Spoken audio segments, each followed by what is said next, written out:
Business entity concept, इस concept के according business अलग एंटिटी है और बिजनेसमैन जो है वो अलग एंटिटी है।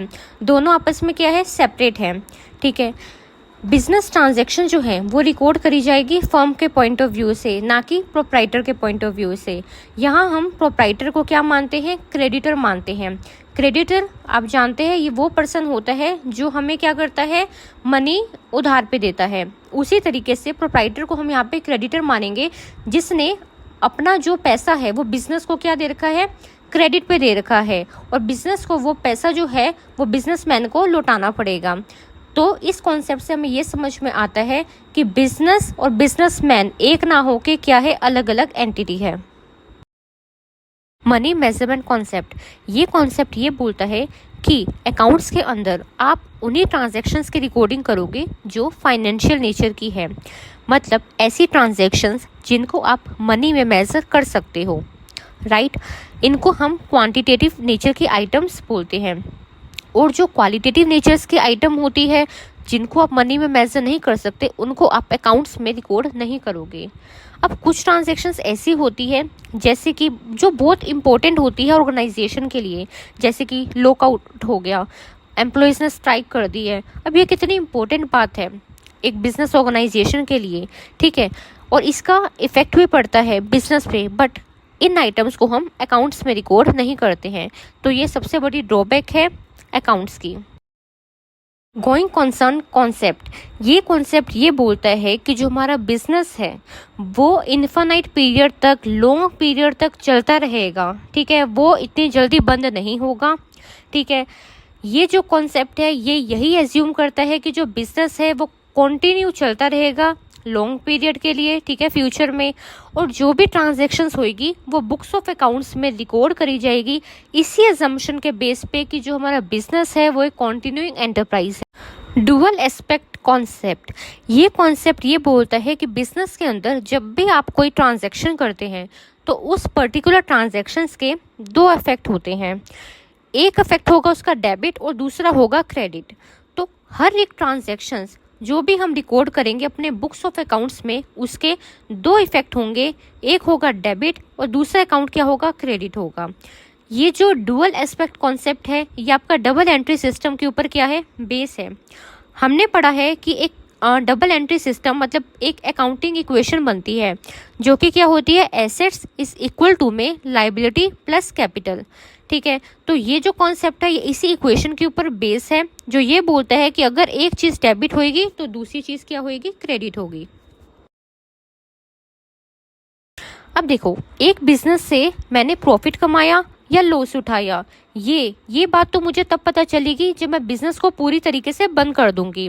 सपोज करो मैंने 20 साल बिजनेस किया और अब आज जाके मैं ये कैलकुलेट कर रही हूँ कि मेरे को बिजनेस से प्रॉफिट हुआ है या लॉस हुआ है। तो मैंने कैलकुलेट किया तो मुझे पता चला कि बिजनेस से तो मुझे 10 लाख रुपए का क्या हुआ है, लॉस हुआ है। तो मुझे ये बताओ, क्या ये इन्फॉर्मेशन मेरे काम की है? नहीं। क्या मुझे इससे बेनिफिट मिलेगा? नहीं मिलेगा। क्यों? क्योंकि बेनिफिट तो तब मुझे मिलता जब मुझे बिजनेस करते करते पता चलता कि एक्चुअल में मैं बिजनेस से लॉस उठा रही हूँ और उसी टाइम मैं करेक्टिव एक्शन लेती। तो इसीलिए ये कॉन्सेप्ट आया अकाउंटिंग पीरियड कॉन्सेप्ट, जो कि ये बोलता है कि हम बिजनेस के लाइफ को छोटे छोटे पार्ट्स में डिवाइड कर देंगे और उस पार्ट्स को हम अकाउंटिंग पीरियड बोलेंगे और उस अकाउंटिंग पीरियड के लिए हम अकाउंट्स बनाएंगे जिसके बेस पर हम ये देखेंगे कि हमें प्रॉफिट हुआ है या कॉस्ट कॉन्सेप्ट, इसी को हम हिस्टोरिकल कॉस्ट कॉन्सेप्ट ही बोलते हैं। ये कॉन्सेप्ट ये बोलता है कि एसेट को जब आप बुक्स ऑफ अकाउंट्स के अंदर रिकॉर्ड करोगे तो आप कौन सी वैल्यू के बेस पे करोगे। तो जो वैल्यू आप लेके चलोगे वो होगी उस एसेट की बुक वैल्यू और हिस्टोरिकल वैल्यू। ये वैल्यू वो होती है जिस प्राइस पे आपने एसेट को परचेज किया है, ठीक है। उस एसेट की मार्केट में क्या वैल्यू चल रही है उससे हमारा कोई लेना देना नहीं है। हमने बुक्स ऑफ अकाउंट्स में जो वैल्यू लेके चलनी है, जो वैल्यू रिकॉर्ड करनी है, वो होगी उस एसेट की बुक वैल्यू और historical value. Matching concept, matching concept ये बोलता है कि करंट ईयर के खर्चे को करंट ईयर की इनकम से चार्ज कर लेना है, ठीक है, उसको हम फ्यूचर के लिए डेफर नहीं करेंगे। ये कॉन्सेप्ट काफ़ी इंपॉर्टेंट होता है नेट प्रॉफिट को करेक्टली डिटरमाइन करने के लिए। इस कॉन्सेप्ट के अकॉर्डिंग नेट प्रॉफिट को डिटरमाइन करने के लिए हमें क्या करना है, जितने भी खर्चे हैं करंट ईयर के उसको हमें चार्ज करना है करंट ईयर की इनकम से। हम खर्चे को आगे अगले साल के लिए नहीं लेके जाएंगे। करंट रेवेन्यू को कमाने के लिए जो भी आपने टोटल खर्चा किया है उन सारे खर्चे को हम करंट रेवेन्यू से चार्ज करेंगे। Revenue recognition concept also known as revenue realisation concept, ये कॉन्सेप्ट ये बोलता है कि अगर मान लो मैंने कोई सेल की है, सपोज करो मैंने 1 जनवरी को कोई सेल कर दी, ठीक है, बट उसका जो पैसे हैं, जो मुझे कैश है वो रिसीव हो रहा है कब, 1 मार्च को। तो मुझे ये बताओ कि मुझे एंट्री 1 जनवरी को करनी चाहिए जब मैंने सेल करी है, या 1 मार्च को करनी चाहिए जब मुझे कैश मिल गया। तो बेसिकली जो हम अकाउंट्स बनाते हैं वो बनाएंगे हम एक्रूअल कॉन्सेप्ट के बेस पर।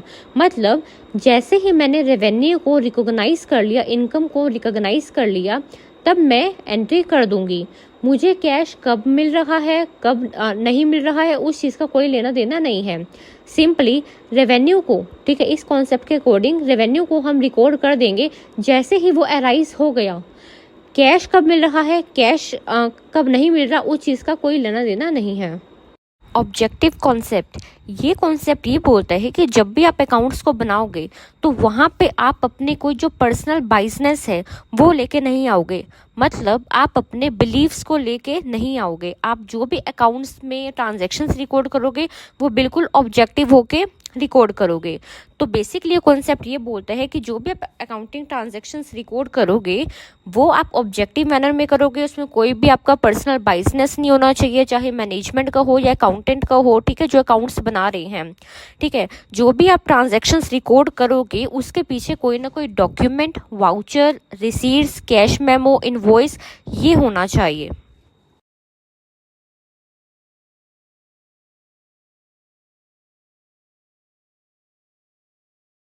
कन्वेंशन ऑफ कंसिस्टेंसी, ये कन्वेंशन ये बोलता है कि जिन अकाउंटिंग प्रिंसिपल्स और मेथड्स को आप पहले साल अडॉप्ट कर रही हो उन्हीं अकाउंटिंग प्रिंसिपल्स और मेथड्स को आप अगले साल अडॉप्ट करोगे, ठीक है। आप year two year in methods को चेंज नहीं करोगे। ये इसलिए बोला जाता है कि मैनेजमेंट जब कंपैरिजन करे प्रॉफिट एंड लॉस अकाउंट में और बैलेंस शीट में 2 साल के, तो उसमें जो रिजल्ट है हमें रियलाइबल मिले। कंपैरिजन जो है बिल्कुल रियलाइबल होना चाहिए, ठीक है।